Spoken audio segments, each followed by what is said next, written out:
ayan na siya, oh, yung kanina nilagay ni tatay.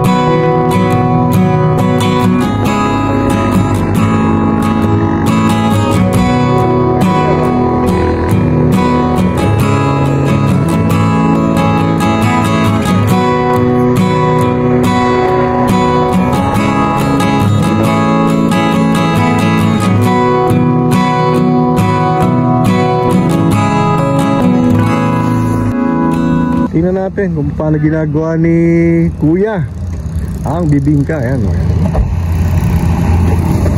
Kuya, yun na. Okay. Tapos nasalang sa pugon. So na yan, tay. Yan na, nasalang na siya dyan. So yan, oh.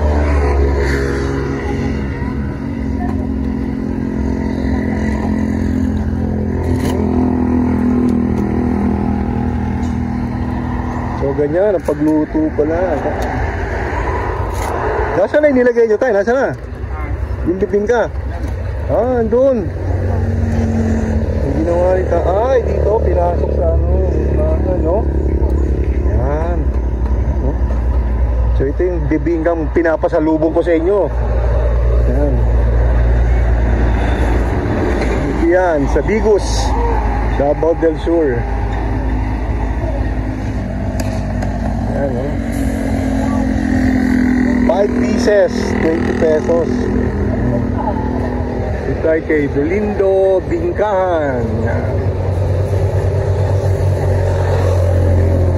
Actually, halos lahat dito yan. Puro ano eh, puro mga bibingka eh. Puro bibingka yan doon, mahaba. Nabilaan yan eh. Saka doon, oh, bibingka yan dyan. Puro bibingka.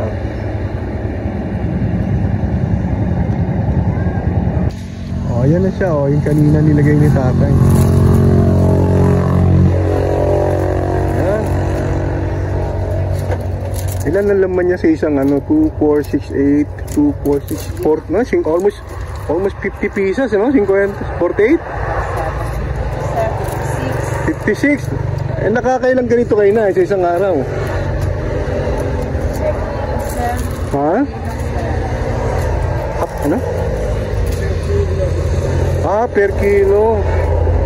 Yan, no? So yan ang famous dito sa Bigos, Davao del Sur. Bibingka. Yan. Ito, bibingka na pinapasalubong ko sa inyo dyan. Yan yan, no?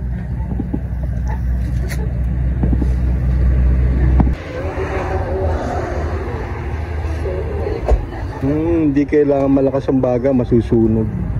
Dapat katamtaman lang.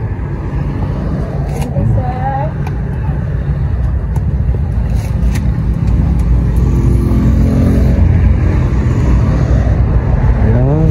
Ayan, lalagyan na ni tatay. Ayan, nilagyan na doon sa hulmahan.